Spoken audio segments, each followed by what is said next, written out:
नमस्कार दोस्तों, स्वागत है आपका अपने YouTube चैनल सौर्य एकेडमी पे।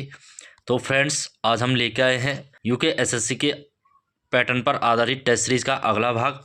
देखिए फ्रेंड, हमने जो टेस्ट सीरीज चलाई हैं, जिन्होंने इससे पहले की नहीं देखी हैं, प्लेलिस्ट में जाकर देख सकते हैं।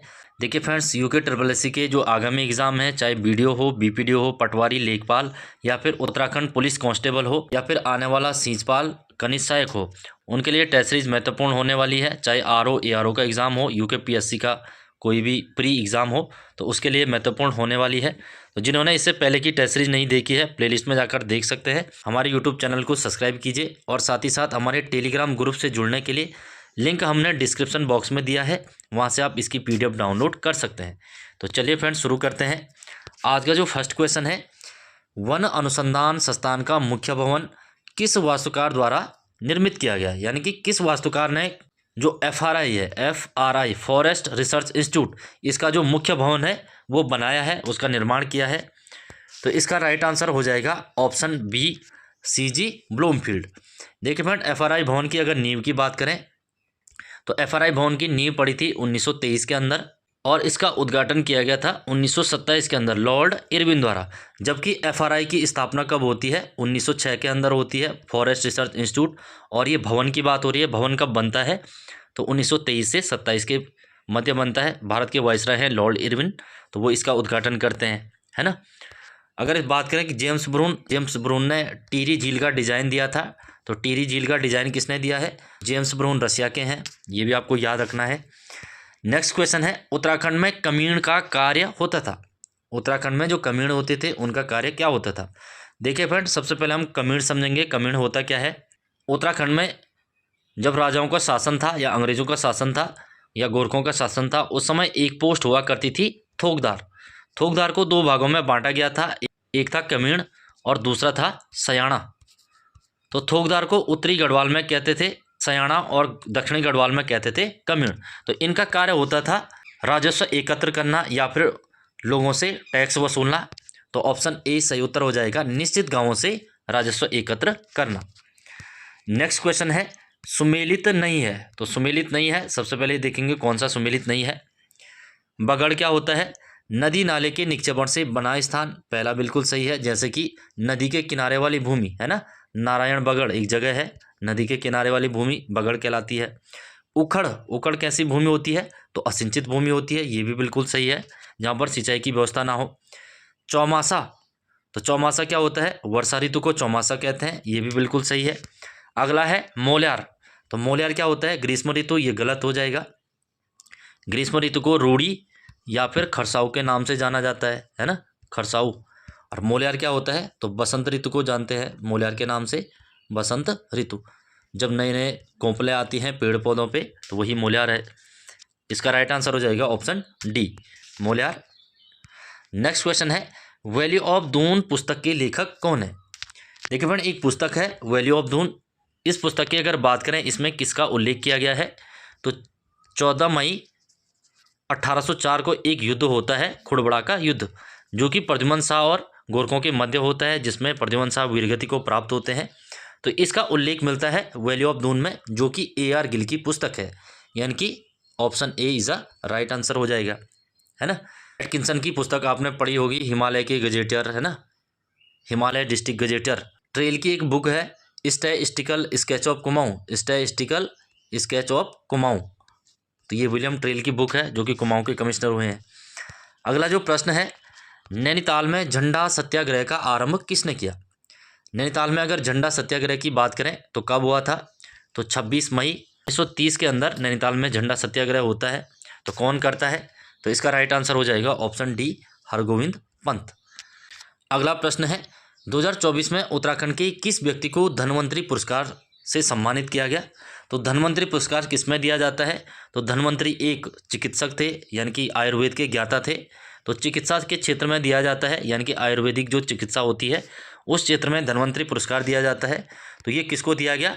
तो 2024 के अंदर मायाराम उनियाल को ये दिया गया, ऑप्शन डी सही उत्तर हो जाएगा, मायाराम उनियाल।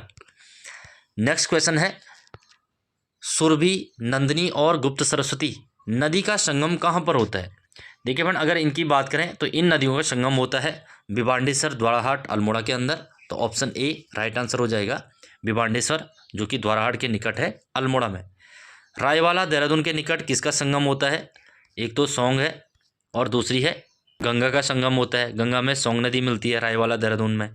कौसानी बागेश्वर किन नदियों के संगम पर है? तो कौसानी है कोसी और गरुड़गंगा के संगम पर है। मदनकोट जौहार की बात करें तो मदनकोट जौहार में मदकनिया मिलती है काली में, काली की सहायक है। तो मदकनिया और काली नदी का संगम जौहार क्षेत्र मदनकोट पिथौरागढ़ के अंदर होता है। नेक्स्ट क्वेश्चन है, उत्तराखंड में कौन सा आभूषण हाथ में पहना जाता है? हाथ के आभूषण की बात हो रही है, तो हाथ में कौन कौन पहने जाते हैं? तो इसका राइट आंसर हो जाएगा ऑप्शन सी गोखले।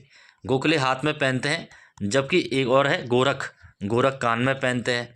तुगेल की बात करें तो तुगेल भी कान में पहना जाता है, झुपझुपी कान में होता है ना।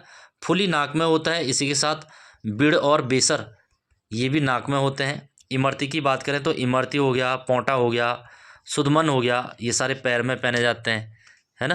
तो इसका राइट आंसर हो जाएगा ऑप्शन सी गोखले हाथ में पहना जाता है। नेक्स्ट क्वेश्चन है, पशवा शब्द से क्या तात्पर्य है? तो पशवा क्या होता है? देखिए फ्रेंड, अगर हम पशवा की बात करें तो पशवा होता है वह व्यक्ति जिस पर देवता अवतरित होता है, उसी को पशवा या डगरिया कहते हैं, डागरिया।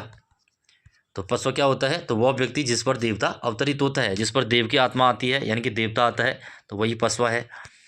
नेक्स्ट है, उत्तराखंड में centre of excellent on natural है ये, नेचुरल फाइबर की स्थापना की गई है। Centre of excellence on natural fibre, जो प्राकृतिक रेशा होता है, तो उत्तराखंड में प्राकृतिक रेशे के लिए कौन सा जिला प्रमुख है? तो ये अल्मोड़ा जिला प्रमुख है। तो ऑप्शन ए राइट आंसर हो जाएगा अल्मोड़ा। नेक्स्ट क्वेश्चन है, बागेश्वर स्थित है, यानी कि जो बागेश्वर शहर है वो किन पर्वतों के मध्य स्थित है? देखिए फ्रेंड, जो बागेश्वर है वो नीलेश्वर और भीलेश्वर पर्वतों के मध्य है। ये भीलेश्वर है, तो भीलेश्वर एवं नीलेश्वर पर्वतों के मध्य बागेश्वर बसा है। अगर नदियों की बात करें तो किन नदियों के संगम पर ये स्थित है?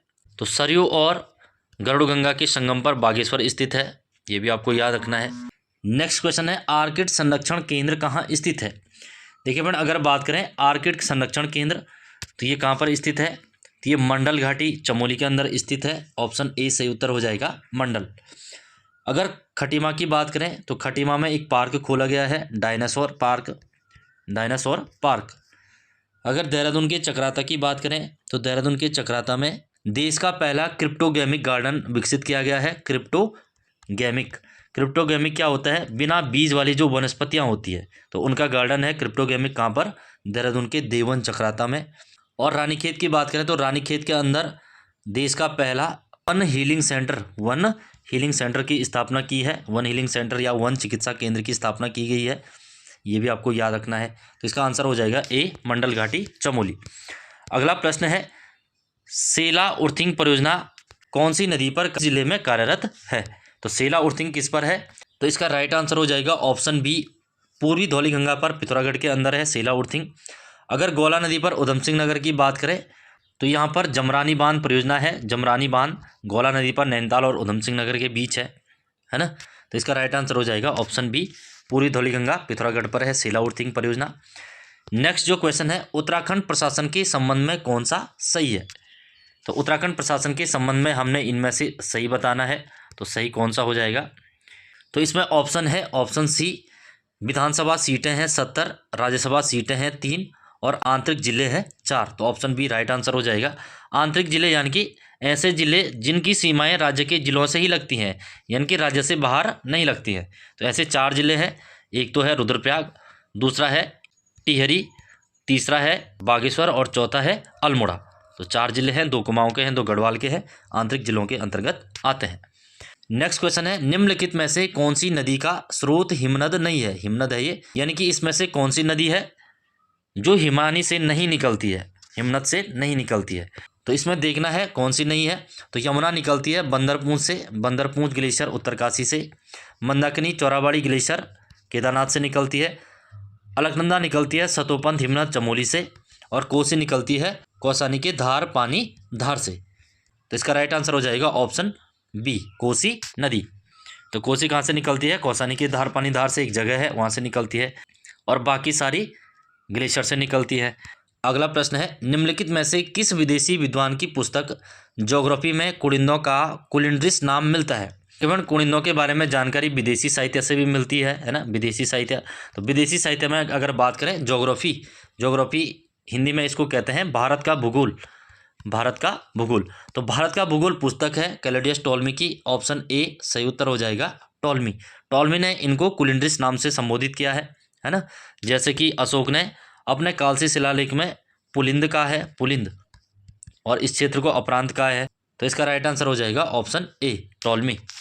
अगला प्रश्न है, थारुओं द्वारा निर्मित चावल से जो शराब होती है उसे क्या कहते हैं? तो थारू द्वारा चावल से निर्मित जो शराब होती है तो उससे कहते हैं ऑप्शन सी, जाड़।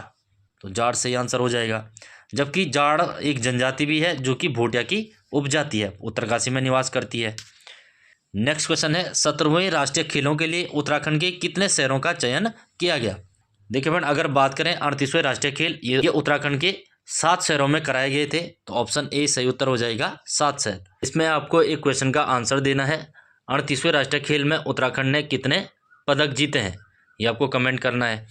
नेक्स्ट क्वेश्चन है, उत्तराखंड में वन्यजीव संरक्षण प्रशिक्षण केंद्र कहाँ है? यानी कि वन्यजीवों को बचाने के लिए या संरक्षित करने के लिए जो ट्रेनिंग सेंटर है वो कहाँ पर स्थित है? तो ये कालागढ़ पौड़ी के अंदर है। तो ऑप्शन बी सही उत्तर हो जाएगा, कालागढ़ी या फिर कालागढ़ पौड़ी। अगला प्रश्न है, मंज्याली का सूर्य मंदिर किस जिले में स्थित है? तो मंज्याली के सूर्य मंदिर की अगर बात करें तो मंज्याली का सूर्य मंदिर उत्तरकाशी जिले में स्थित है। तो ऑप्शन ए राइट आंसर हो जाएगा। पिथौरागढ़ की बात करें तो पिथौरागढ़ में मड का सूर्य मंदिर है, मड का सूर्य मंदिर। टिहरी में बात करें तो टिहरी के हिंडोला काल में पलेठी का सूर्य मंदिर है, पलेठी का सूर्य मंदिर, हिंडोला काल टिहरी। रुद्रप्रयाग की बात करें तो रुद्रप्रयाग में चोपता का सूर्य मंदिर है। देखिए फ्रेंड, उत्तराखंड में बहुत सारे सूर्य मंदिर है जिसमें से ये मुख्य है ना। इसके अलावा कटारमल सूर्य मंदिर अल्मोड़ा के अंदर है। कटारमल जो राजा कटारमल ने बनाया था, एक शक राजा हुए हैं, है ना। इसी के साथ साथ पौड़ी में एक मंदिर है सूर्य मंदिर, क्यार्क सेन का सूर्य मंदिर या क्यार्क का सूर्य मंदिर, ये पौड़ी में है। तो इस टाइप से जो सूर्य मंदिर है वो पूछे जाते हैं। तो इसका राइट आंसर हो जाएगा ऑप्शन ए, उत्तरकाशी। अगला प्रश्न है, उत्तराखंड हाई कोर्ट के मुख्य न्यायाधीश कौन है? देखिए फ्रेंड, उत्तराखंड हाई कोर्ट की अगर बात करें तो इसकी स्थापना होती है 9 नवंबर सन 2000 को, और देश का 20वां हाई कोर्ट इसे बनाया जाता है। देश के कौन से नंबर का हाई कोर्ट है? तो 20वां हाई कोर्ट है और नैनीताल जिले में स्थित है। इसके न्यायाधीश की अगर बात करें तो वर्तमान में इसके न्यायाधीश हैं न्यायमूर्ति गोनाथन नरेंद्र जी। तो ऑप्शन ए राइट आंसर हो जाएगा, न्यायमूर्ति गोनाथन नरेंद्र। देखिए फ्रेंड, अगर इनकी बात करें जो नरेंद्र जी हैं, ये कौन से नंबर के न्यायाधीश हैं? तो ये 14वें नंबर के उत्तराखंड हाईकोर्ट के न्यायाधीश हैं, मुख्य न्यायाधीश है ना, मुख्य न्यायाधीश हैं। इससे पहले की अगर बात करें तो 13वें नंबर के जो मुख्य न्यायाधीश थी वो ऋतु बारिश जी थी। अगर भारत की बात करें तो भारत के जो मुख्य न्यायाधीश हैं वो न्यायमूर्ति संजीव खन्ना है, जो कि आज चेंज हो गए हैं। अगर संजीव खन्ना की बात करें तो ये 51वें नंबर के थे। इनसे पहले 50वें नंबर के डीवाई चंद्रचूड़ थे, धनंजय चंद्रचूड़, इनकी जगह संजय खन्ना आए थे। और आज जो 52वें मुख्य न्यायाधीश बने हैं देश के, वो कौन बने हैं? तो 52वें नंबर के जो न्यायाधीश बने हैं वो बने हैं BR गवई। तो ये भी आपको याद रखना है, ये करंट का क्वेश्चन है और आज ही ये बने हैं, इन्होंने शपथ ली है। और पहले मुख्य न्यायाधीश हैं BR गवई, जिन्होंने हिंदी में शपथ ली है। हिंदी में शपथ लेने वाले पहले मुख्य न्यायाधीश BR गवई है। तो फ्रेंड्स, ये थे इस टेस्ट सीरीज के क्वेश्चन। जिन्होंने अभी तक सब्सक्राइब नहीं किया है वो कर लीजिए, और साथ ही साथ हमारे टेलीग्राम ग्रुप से जुड़ने के लिए लिंक हमने डिस्क्रिप्शन बॉक्स में दिया है, वहाँ से आप इसकी PDF डाउनलोड कर सकते हैं और शौर्य एकेडमी पे विजिट कर सकते हैं। थैंक यू फॉर वॉचिंग, मिलते हैं अगली क्लास में।